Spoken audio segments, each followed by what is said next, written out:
에베소서 1장 15절 말씀입니다. 에베소서 1장 15절.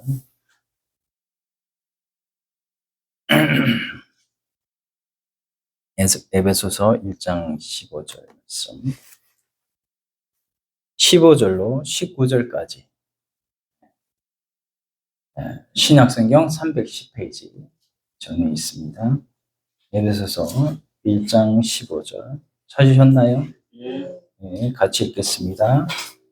이로 말미암아 주 예수 안에서 너희 믿음과 모든 성도를 향한 사랑을 나도 듣고 내가 기도할 때에 기억하며 너희로 말미암아 감사하기를 그치지 아니하고 우리 주 예수 그리스도의 하나님 영광의 아버지께서 지혜와 계시의 영을 너희에게 주사 하나님을 알게 하시고 너희 마음의 눈을 밝히사 그의 부르심의 소망이 무엇이며 성도 안에서 그 기업의 영광의 풍성함이 무엇이며 그의 힘의 위력으로 역사하심을 따라 믿는 우리에게 베푸신 능력의 지극히 크심이 어떠한 것을 너희로 알게 하시기를 구하노라. 아멘. 네, 우리 옆 사람 축복하십니다. 오늘 잘 오셨습니다. 네, 할렐루야. 우리 오늘 에베소서를 증거하는데요. 이 에베소서는 사도 바울이 에베소 교회에 보낸 편지입니다. 그런데 이 에베소서 전체적으로 보면 그 가운데 사도 바울이 기도한 내용이 두 개가 나와요.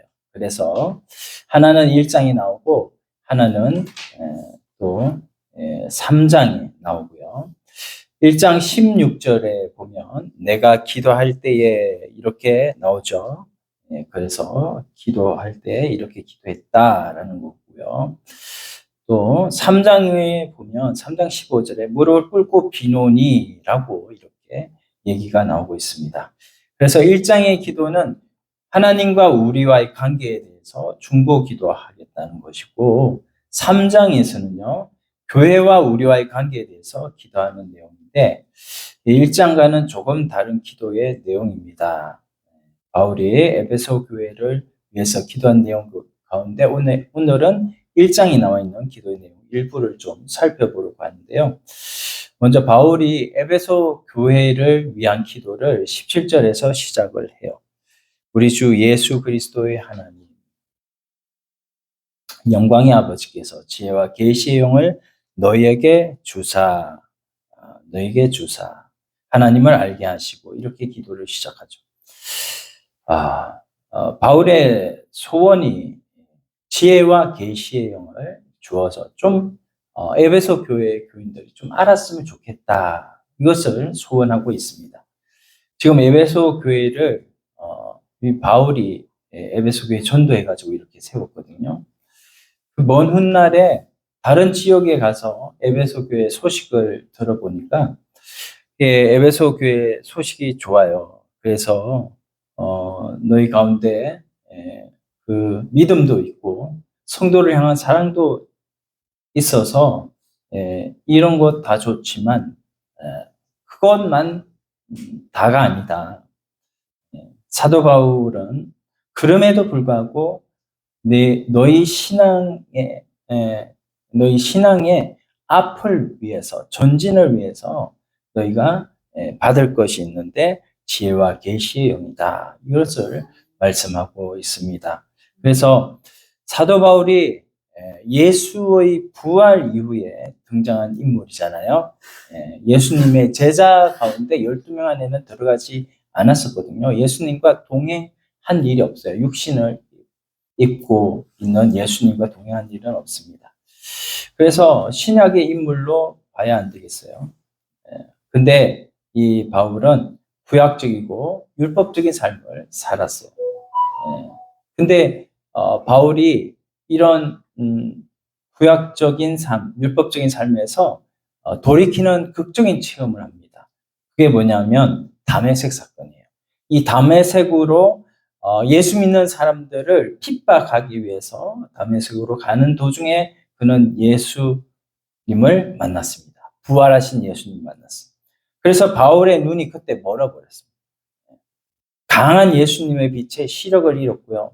아나니아를 통해서 보지 못하는 눈에 비늘이 생겼는데 그때에 그 비늘이 이제 떨어져 나간 거예요. 근데 그 비늘이 뭐냐? 눈에 이 비늘이 이렇게 생겼는데 그 빛 때문에 생긴 거거든요. 근데 그 아나니아라는 그 목사님이 찾아가서 그 비늘이 떨어져서 기도할 때, 근데 그 비늘이 의미하는 바가 뭐냐? 그것은 바로 구약의 산물과 같은 거예요. 바울이 히브리인입니다. 히브리인. 히브리인은 히브리 민족이죠. 이스라엘 족속이에요. 베냐민 지파고요. 어릴 때부터 율법 교육을 철저히 받았고요. 가말리엘이라고 하는 당시의 최고 교육기관의 문화생으로서 율법에는 흠이 없는 그런 자부를 하는 이런 사도 바울이었습니다. 그래서 구약적 인물이었어요. 근데 비늘 같은 것이 벗겨지면서 구약적 인물이 아니라 율법적인 인물이 아니라 이제는 은혜의 사람으로 복음의 사람으로 그가 바뀌어졌습니다. 그래서 자기가 그것을 체험했기 때문에 지금 얘기를 할 수 있는 거죠. 오늘 우리도 마찬가지예요.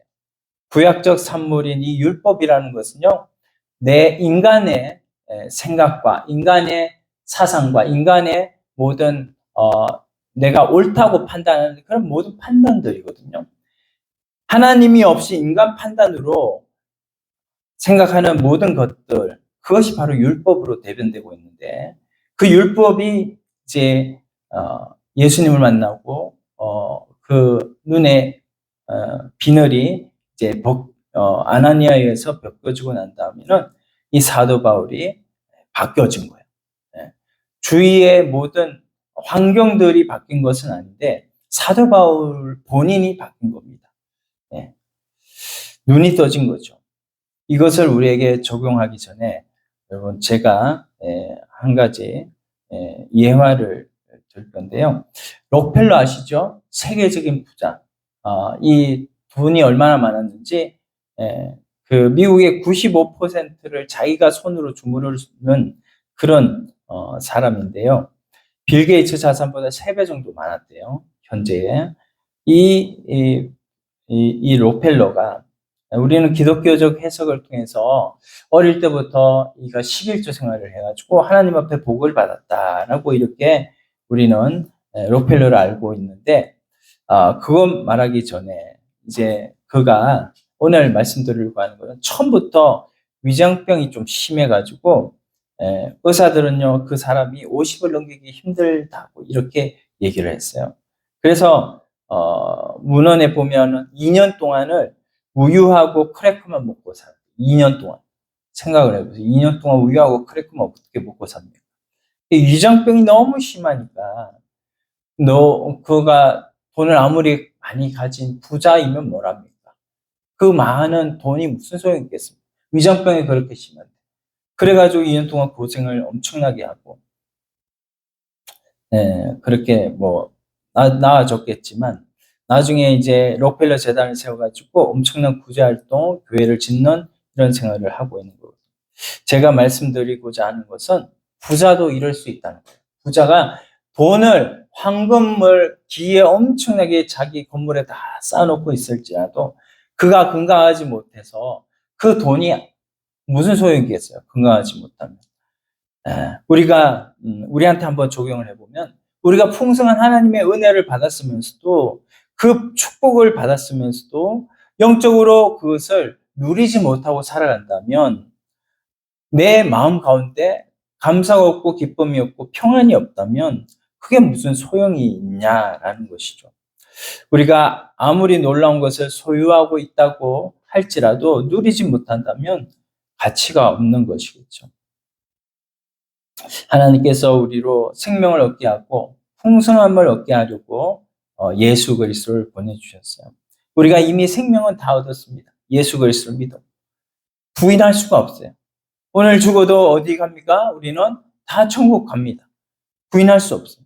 그러나 우리가 풍성이라는 단어에 비추어 봐서 내가 과연 풍성함을 누리고 있을까? 그러므로 우리가 지혜와 계시형이 부어졌으면 좋겠다. 사랑하는 여러분, 그러기 위해서 우리가 먼저 필요한 것이 뭐냐? 바로 풍성함 속에 들어가야 됩니다. 하나님이 주시는 이 놀라운 구원의 은혜, 하나님이 얼마나 위대하신 분이시고 하나님의 그 사랑, 하나님의 그 은혜, 그 풍성함 속에 우리가 퐁당 들어가기만 한다면 우리가 그 은혜 가운데 늘 살아갈 수 있지 않겠습니까? 그래서 우리가 그 은혜를 받을 준비가 우리가 되어져야 되는데 도토리 같은 그 마음속에 어떻게 하나님의 그 광대하신 하나님의 뜻과 하나님의 마음을 품을 수 있겠어요. 그래서 나에게 하나님을 품을 수 있는 넓은 마음을, 말이 좀 그렇지만 하나님을 품을래 품을 수 없죠. 근데 우리가 그 하나님을 알아가는 그 상황 속에서 우리가 하나님 앞에 기도도 하고 하나님을 우리 마음에 정말 품기를 소원하는 이런 마음이 우리에게 있어야 되겠다. 그것을 말씀드리고자 하는 겁니다. 여러분, 인간이 얼마나 대단해요. 우리가 생각해 보면 저 달나라도 사람을 보내고 그렇게 우주에 이런 우주선도 보내고 이렇게 하는 그 사람. 그런데 그렇게 대단하지가 않더라고요. 단지 하나님이 우리가 영적으로 봐서는 얼마나 우매한지 몰라요. 하나님이 알게 해주셔야 지혜와 계시형을 부어주셔서 하나님을 알게 해주셔야 우리는 하나님을 알 수가 있는 거예요. 하나님을 아무리 알려고 해도 알 수가 없습니다. 우리가 그래서 기도가 필요하고요. 오늘 18절 말씀 보니까 너희 마음의 눈을 밝히사, 이 마음의 눈을 밝혀달라고 기도하고 있죠. 그 마음의 눈을 우리가 하나님 앞에 정말 뜨기를 소원합니다. 그래서 바울의 기도 제목은 여기에 보면 분석을 해보면 4가지입니다. 4가지. 17절에 보니까 진실로 하나님을 알게 해달라고 하는 기도. 그 다음에 18절 상반절에 보니까 부르심의 소망을 알게 하옵소서.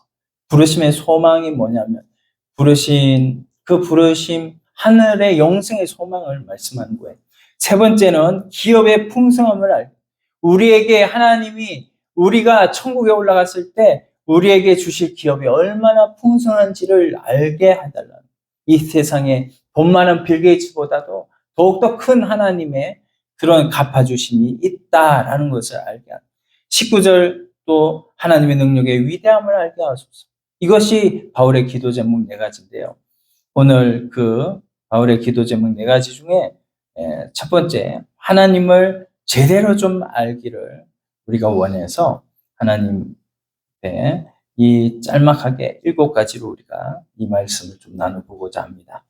여기에 알게 해달라는 거, 그 알미란 거, 그게 뭐냐 하면요. 우리 같이 한번 읽어봅시다. 단순 지식적인 알미 아니라 경험적 알을 말함. 네. 경험적인 아는 거를 말하는 거예요. 그 17절 말씀해 보면 알게라는 말이 뭐냐면 에피그노세이라는 말인데요. 이 에피그노시스에서 파생된 단어예요. 또 이거는 뭐냐면 경험적인 알을 말하는 거예요. 경험적인 알. 우리가 아는 것도요, 피상적으로 아는 게 있고 겉으로 아는 게 있고 속까지 다 아는 거 있잖아요. 속까지 다 아는 거예요. 경험적 알면. 자, 19절에도 보면은 알게 하시기를 구하노라. 19절 하반절에 보면 있죠. 너희로 알게 하시기를 구하노라. 그때의 알게라는 단어는 또 틀려요. 에이데나이라고 하는 단어인데 에이도에서 파생된 단어예요. 그러니까 이게 우리말로 이제 국어적으로 표현을 하면 동사이고 부정사이고 현재 완료 능동태라는 거예요. 이건 무슨 말이냐 하면은 이게 현재 계속해서 능동적으로 알아간다. 자, 19절 말씀을 보면 봅시다. 그의 힘의 위력으로 역사하심을 따라 믿는 우리에게 베푸신 능력의 지극히 크심이 어떠한 것을 너희로 알게 하시기를 구하노라. 누가? 성령께서 너희로 알게 하기를 원한다. 지혜의 계시의 영을 부어주셔서 너희가 이것까지도 알게 하기를 나는 원한다. 너희가 어떻게 해요? 계속해서 하나님 앞에 기도하면서 또 하나님 앞에 말씀 들으면서 하나님 앞에 전도하면서 하나님을 알기를 소원한다라는 거예요. 우리가 이거를 우리가 구원 얻고 난 다음에 생명을 얻고 난 다음에 하나님 앞에 이것을 힘쓰고 나아가야 되는 줄로 믿습니다. 우리가 결혼 전에는요, 신랑 신부가 중매 결혼하면 중매로 이렇게 사람을 판단하면 겉으로만 이렇게 알잖아요. 아, 저 사람이 어느 대학까지 나왔고, 또 저 사람이 잘생겼네, 못생겼네, 이 겉으로 아는 거고, 뭐 이렇게 뭐 혈액형이 얼마고, 뭐 이렇게 얘기하고 하는 거는 겉으로 아는 거예요. 근데 나중에는 이제 결혼을 하게 되면 속속들이 다 알게 되는 거죠. 계속 24시간 같이 붙어 있을 수도 있는 거고. 그러면 이제 어떤 사람이 그렇게 말을 하는 거예요. 야, 저 여자는, 저런 남자를 어떻게 얻었을까? 야, 저런 남자 핸섬하기도 하고, 배려심도 많고, 참 좋겠다. 이렇게 생각해서 그 여자분한테, 야, 남자분 참 잘 얻었네요. 이렇게 얘기를 하면, 그 직접 살아보는 사람 입장에서는 그 사람의 좋은 면, 겉으로 보는 면은 굉장히 좋게 여겨지는데, 살아보면 또 아닐 수도 있잖아요. 단점까지 다 알게 되니까. 그러니까 야, 네가 살아봤냐? 한번 살아봐라. 이거 데리고 살아봐라. 얼마나 힘든지 그렇게 말할 수도 있잖아요. 그래서 우리가 이런 경험적인 알을 우리가 결혼 이후에 이렇게 알게 되는데, 우리가 구원의 측면에서도 마찬가지예요. 우리가 하나님을 믿는다고 하는 그 믿음의 시작은 어떻게 시작이 됩니까? 내 안에 성령께서 오셔서 나와 함께 하심으로 내가 예수님을 구주로 시인할 수 있는 거잖아요. 성령이 아니고서는 구주로 내가 시인을 할 수가 없어요. 예수님을. 그래서 우리가 성령이 오셨는데, 성령이 오시고 나서 우리가 성령과 함께 성령께서 내 안에 내주하고 계시니까 진리의 말씀과 성령의 내주하심을 가지고 내가 하나님을 알아갈 때 그 기쁨이 얼마나 큰지를 우리가 알아야 된다는 거예요. 사도 바울은 지금 에베소 교회 교인들에게 그걸 주문하고 있는 거예요. 하나님을 향해서 기도하고 말씀으로 듣고 순종해보고, 그래서 경험적인 알므로 하나님 앞에 서봐라, 이것을 주문하고 있는 것입니다. 자, 알에 대해서 우리가 어느 정도 알게 되었어요. 자, 두 번째는 뭐냐면은 영생이란 뭐냐, 이것을 또 우리가 좀 알아야 됩니다. 자, 알미라고 하는 것은 영생이라는 거예요. 자, 영생이 뭐냐? 요한복음 17장 3절 한번 같이 읽어봅시다. 영생은 곧 유일하신 참 하나님과 그의 보내신 자 예수 그리스도를 아는 것이니이다. 예. 영생이요, 예수 그리스도를, 하나님과 예수 그리스도를 아는 거래요. 아는 거예요. 자, 여기에 알다나는, 아는이라고 하는 단어도 뭐냐면은 이 경험적인 알을 가리키는 거예요. 기노스코신이라는 단어인데 뭐냐면 이것도 기노스코의 그 현재 능동태라는 단어입니다. 그래서 계속해서 현재 적극적으로 하나님을 알아가는 상태. 그래서 하나님을 아는 그것이 바로 영생이라는 거예요. 하나님을 알아가는, 어떻게 계속해서 능동적으로 예수님을 알아가는 것, 결국 말씀과 기도와 전도의 사명을 행함으로 인해서 하나님을 아는 것, 영혼을 얼마나 하나님이 사랑하셨는가, 예수 그리스도께서 오셔서 얼마나 우리 죄인들을 사랑하셨는가라는 것을 우리가 전도를 해보면 알게 돼요. 하나님이 나 같은, 이렇게 전도를 해도 하나님을 눈에 안 보니까 사람들이 안 믿으니까 얼마나 답답한지요. 예수님도, 저도 예수님의 기분을 알겠더라고요. 예수님도 이 세상을 구원하러 오셨는데, 죄인을 구원하러 오셨는데, 그 하나님이 모든 것 다 뿌리치고 이 세상에 내려오셨는데, 그 예수님이 자신이 메시아라고 이렇게 전해도 사람들이 그걸 믿지 않으니까 얼마나 답답한지 제가 이 전도를 해보니까 그걸 알겠더라고요. 이게 바로 경험적인 알인 거예요. 이 경험적인 알을 통해서 우리가 하나님을 알 수 있고 그리스도를 알 수 있는 거예요. 자, 이게 바로 영생입니다. 이렇게 하나씩 우리가 말씀을 듣고 순종함으로 하나님이 어떤 분이신지, 하나님이 얼마나 나를 사랑하셨는지, 이렇게 이 믿음이요, 하나님이 주시지 않으면 믿을 수가 없거든요. 하나님을 어떻게 믿을 수가 있어요? 인간이 하나님 보이지도 않는데요. 인간의 눈은 보이는 것을 위주로 결정을 합니다. 그래서 보이지 않는 하나님을 믿는 것이 참 어려운 거예요. 근데 이 영생이 얼마나 중요한지 몰라요. 여러분, 이렇게 하나님을 알아가는 것이 얼마나 중요한지 모릅니다. 천국 가는 것은요, 하나님의 주권이에요. 하나님이 영생을 주시고자 작정된 자는 다 믿음을 주시고 영생을 주십니다. 천국은 그렇게 가는 거예요. 그런데 믿음을 주시고 나서 하나님께서 그것을 가지고 오늘 말씀처럼 그리스도를 알아가라고 하는 바울의 명령처럼 우리에게 명령하시는 거예요. 너희가 가만히 있지 말고 교회만 왔다 갔다 하지 말고 성경도 많이 읽고 기도도 많이 하고 하나님의 말씀을 그래서 복음을 전도해보고 그래서 하나님을 아는 그것이 바로 뭐가 되느냐 하면은 영생의 실력이 되는 줄 믿습니다. 따라서 합시다. 영생의 실력. 네. 영생의 실력은 우리가 구원 얻고 나서 해야 되는 거예요. 말씀을 열심히 읽어야 되고 열심히 전도해야 되고 열심히 기도해야 되고 고린도전서 15장에 가면요. 부활장인데요. 거기에 보면 해의 영광이 다르고 달의 영광이 다르고 별과 별의 영광이 다르다고 그랬어요. 뭡니까? 이거 다 영생의 실력이라는 거예요.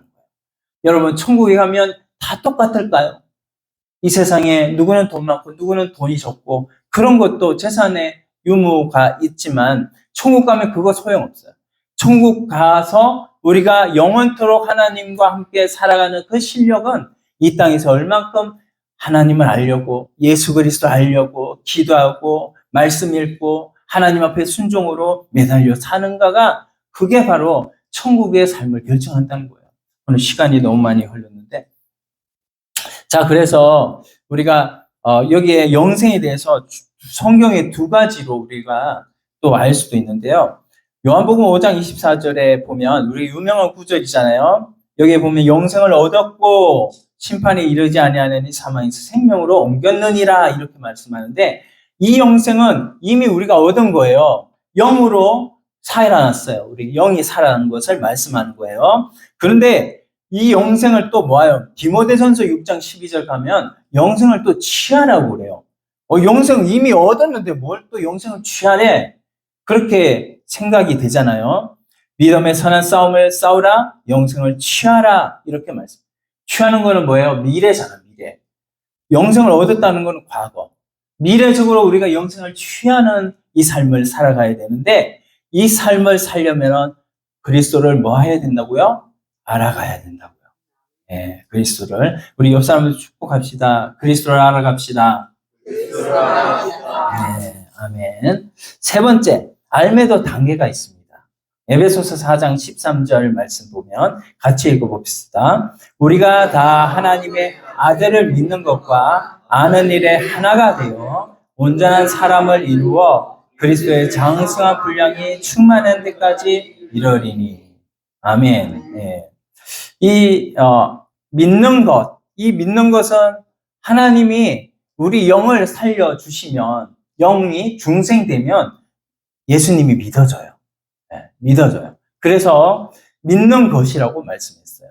예수님이 믿어지는 이 놀라운 것은 내가 예수님을 마음으로 믿어 구원에 이르고 마음으로 믿어 의에 이르고 입으로 신에서 구원에 이르느니라 이렇게 다른 성경에도 말씀하셨는데 우리가 그렇게 믿음은 하나님이 영생을 주시기로 작정된 자는 다 믿음을 얻었습니다. 그런데 나중에는 아는 것이 또 필요하다고 말씀하는 거예요. 아는 일의 하나가 일이래요. 여기서는 일. 그 일은 우리에게 주어진 내가 해야 되는 일. 아버지를 알아가고 예수님을 알아가고 그래서 어떻게 하는 거예요? 이 사람이 아는 일의 하나가 되어 온전한 사람을 이루어 그리스도의 장성한 분량. 그리스도의 장성한 분량은 바로 성숙을 말하고 바로 신장의 큰 것을 말하는데요. 이것은 바로 우리가 예수 그리스도를 알아가면 알아갈수록 그리스도의 장성한 분량까지 자라가는 겁니다. 그래서 이 일을 우리가 힘써야 된다. 어린아이가 태어났으면 이 아이가 태어난 것 가지고 이 아이가 살아갈 수 있어요? 아니잖아요. 이 아이가 자라나려면요, 부지런히 엄마로부터 주는 젖을 먹어야 되고, 또, 죽도 먹어야 되고, 이렇게 해야 자라나는 것처럼. 우리가 살아나긴 살아났지만, 우리가 하나님 말씀 먹지 않고, 이 말씀이 신령한 젖이라고 성경에 말씀했는데, 이 신령한 젖을 먹지 않으면, 우리의 영은 그냥 살아났을지는 몰라도, 허너적해서 겨우 연명하는 그런 우리 영혼의 상태가 될 수밖에 없다는 거예요. 그래서 우리는 어쨌든지 알면서 자꾸 자라가는 우리가 되어져야 될 줄로 믿습니다. 자, 네 번째는 알면 하나님이 주시는 거라요. 하나님이 주시는 것이다. 자, 네. 어떤 사람이 시련을 닥쳐보니까요, 그 어려운 시련, 어려운 문제를 부딪혀보니까 하나님이 안 계시는 것 같아요. 근데 제 경험으로는 이미 예수 그리스도를 믿음으로, 저는 모태신앙인데 예수 그리스도를 믿음으로 구원을 얻어서 저한테는 성령이 부어졌기 때문에 저는 자랄 때 보면 이 의심이 들다가도요, 의심이 들다가도 아니야 이렇게 바로 돌아오더라고요.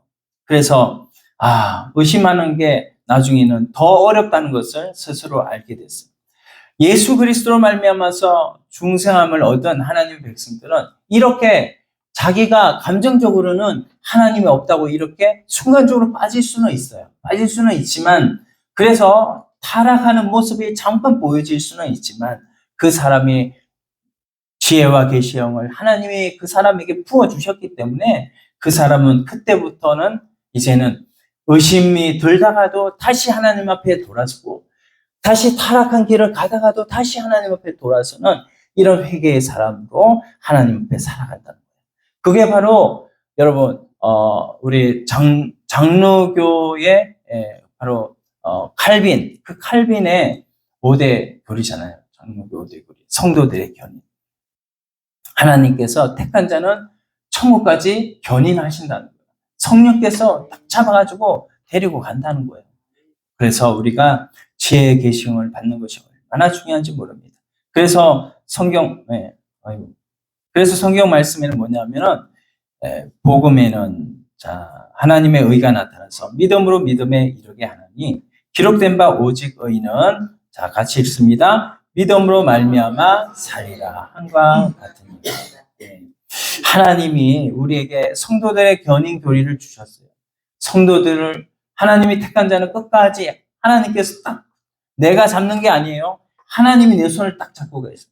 그래서 하나님께서 우리를 천국 갈 때까지 인도하신다라는 것입니다. 그래서 우리는 어쨌든지 우리가 믿음으로 살아가는 주의 백성들이 다 되기를 소원합니다.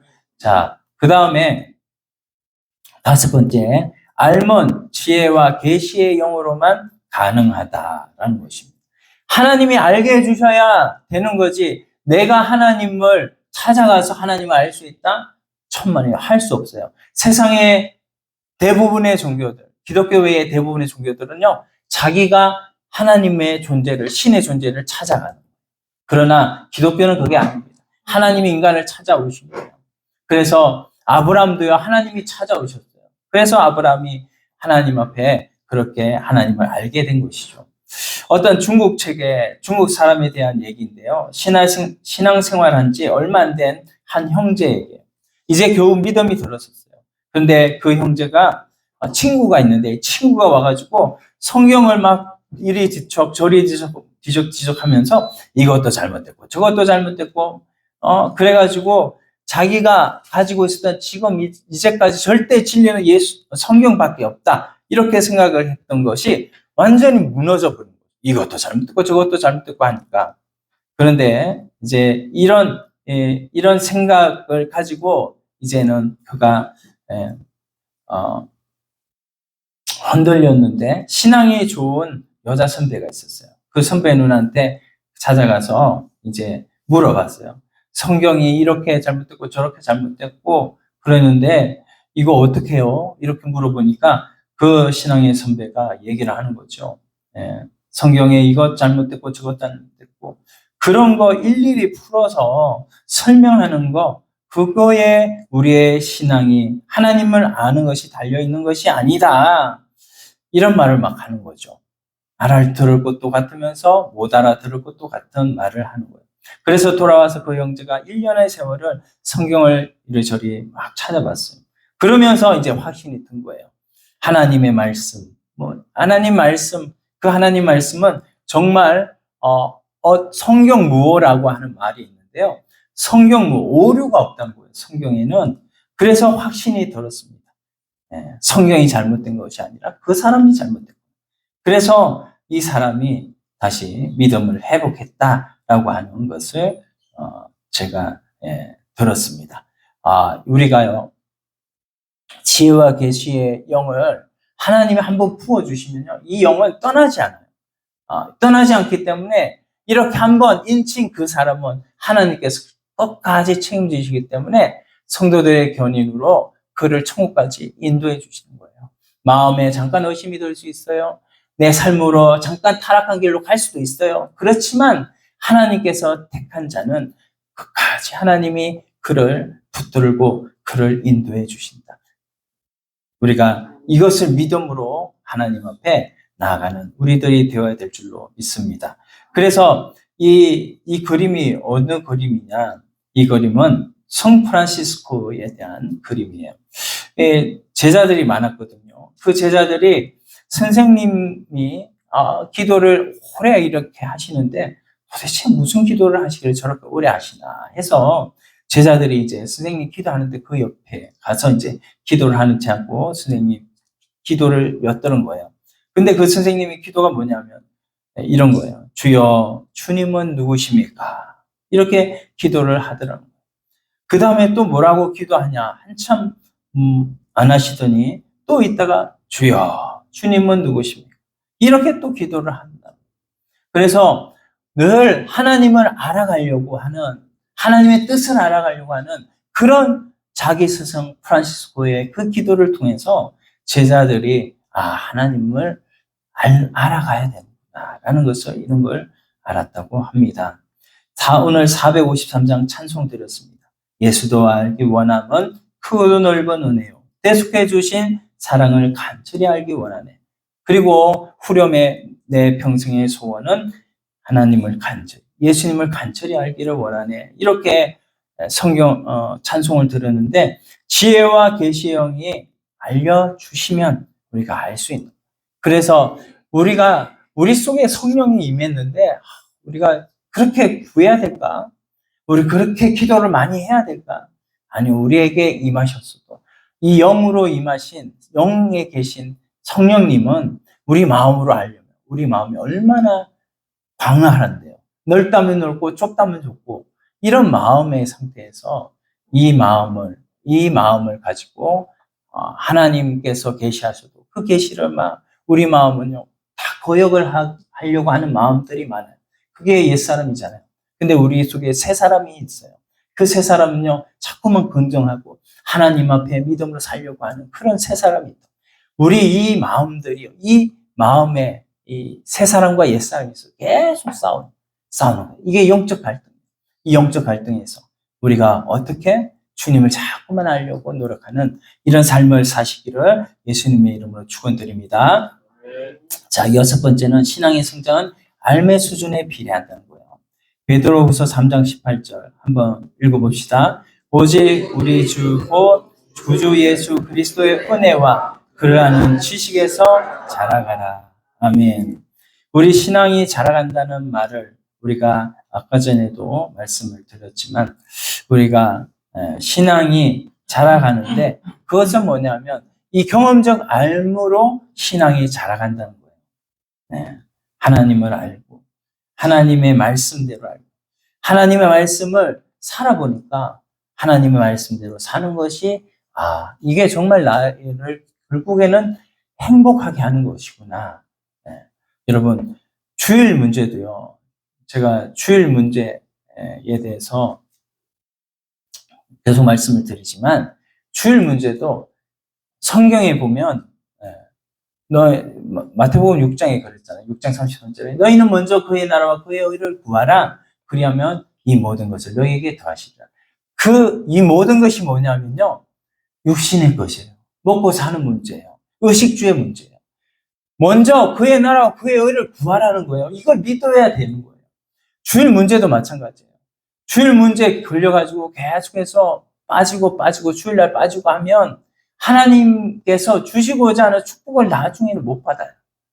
주일 문제 하나님이 먼저 그의 나라와 그의 의를 구하라고 주일 먼저 하나님 앞에 들여보라고 우리 주님이 우리에게 말씀하시는데 한번 들여보는 거예요. 하나님 말씀에 대해서 한번 미쳐서 이 말씀을 순종해 보는 거예요. 눈앞에 돈이 10만 원이 왔다 갔다 하죠. 그렇지만 하나님 앞에 한번 투자를 해보는 거예요. 던져보는 거예요. 그렇게 베팅을 한번 해보면 하나님을 나중에 하나님이 결국에는 이 10만 원 지금은 내가 손해볼지라도 나중에는 하나님께서 더 큰 것으로 우리에게 갚아주는 것을 분명히 본다고요. 저는 그런 경험이 있어요. 여러분 그래서 우리가 하나님 앞에 주일 문제조차도 하나님 이 주일 문제에 내가 최우선적으로 먼저 그의 나라와 그의 의를 구해보겠습니다. 하나님 이 모든 것 육신의 기도의 제목들 하나님께서 다 더하여 하나님께서 다 이루어 주실 줄로 믿고 구하오니 하나님 이루어 주시옵소서. 그러면 하나님이 안 해주시겠어요? 하나님은 분명히 해주신다고 저는 믿습니다. 하나님 앞에 이런 경험들이 우리가 쌓여야 돼요. 그러면요 이런 경험들이 쌓여서 나중에는 점차적으로 우리의 신앙이 자라갑니다. 예수 그리스도의 장성 분량까지 자라가는 거예요. 이렇게 자라가는 여러분들이 되셔야 나중에 천국 가서 여러분들이 영원토록 주님과 함께 동행하는 그 삶을 살아갈 수가 있는 거예요. 하늘에서 영원히 여러분 머리가 되어서 하나님과 함께 영원히 살기를 원하시지 않나요? 꼬리가 돼서 살기를 원하시지 않는, 그렇게 살고 싶지 않을 거 아닙니까? 주님과 함께 영원히 머리가 되어서 살기를 원하시면 우리가 부지런히 하나님의 계명을 지키면 하나님이 역사하여 주시는 것을 보면은 우리가 하나님의 역사를 하나님을 알 수 있습니다. 7번째 마지막 알면 하나님의 허락이 있어야 가능합니다. 하나님이 알게 해주셔야 가능한 거예요. 여러분 이 그리스라는 나라 이 철학의 도시죠. 그리스 아테네. 근데 거기에 보면은 우상을 만들었는데 그 우상의 밑에 보면은 알지 못하는 신에 대하여 이런 말이 있어요. 그 사람들은 모두 다 뭐예요? 인간 지식으로, 인간 철학으로 하나님을 알려고 하지만 하나님은 알려줘야 하나님을 알 수가 있는 것이죠. 우리가 언젠가 김용호 선생 여러분 굉장히 아시죠? 그래서 김용호 그랬어라 이러면서 막 목소리 이상해 가면서 하는 근데 그 김용호 선생이 얼마나 똑똑합니까? 말하는 거 진짜 잘하잖아요. 근데 그렇게 말하는 것 잘하는 그 선생님이 아주 성경에 대해서 잘 해박하게 전할 줄 알았는데 그게 아니더라고요. 성경에 대해서 여러 번 성경을 그렇게 읽었으면서도 하나님에 대해서 모독을 하고 예수님에 대해서 모독을 하고 여러분 왜 그렇습니까? 성경을 지식적으로만 아는 거예요. 인간 지식으로 판단하는 거예요. 안 되는 거죠. 그러니까 하나님을 모독하고 예수님 모독. 그러나 그 선생을 이렇게 흉내내는 이분 아시죠? 이분이 그 개그맨인데요. 이분이 최형만 씨라고 이거 잘 나갈 때는요 하루에 5천만 원도 벌었대요. 근데 이분이 병을 얻었거든요. 머리에 종양이 생겨가지고 이 종양을 제거하고는 그가 신학교에 가서 지금 인천 모교회 부목사로 있는 이분이 하는 얘기는 바로 성령님이 그에게 지혜와 계시의 영으로 가르쳐줘서 이분이 하는 얘기는 하나님을 높여드리고 예수님을 높여드리는 그 말을 하는 것을 우리가 볼 수가 있죠. 여러분 하나님께서 계시신앙으로 체험신앙으로 우리에게 알려주시고 우리에게 요구하시는데 우리는 하나님 앞에 이제는 그분을 알아가기를 소원하면서 하나님 나에게 지혜와 계시의 영을 부어주시옵소서. 하나님을 제대로 알고 하나님을 제대로 사랑하는 제가 되게 하여 주시옵소서. 사랑하는 여러분, 당연히 하나님을 우리가 모셔야 되겠고요. 이제는 하나님을 계명으로 순종해서 하나님을 더욱더 자세히 알아가는, 그래서 내 열심이 아니라 성령의 열심으로 주님을 자꾸만 알려고 노력해서 훨씬 더 단계가 뛰어넘는 이런 미래의 그리스도의 장성한 분량까지 다다를 수 있는 저와 여러분들 다 되기를 소원합니다. 이 말씀 생각하시면서 한번 기도드리겠습니다.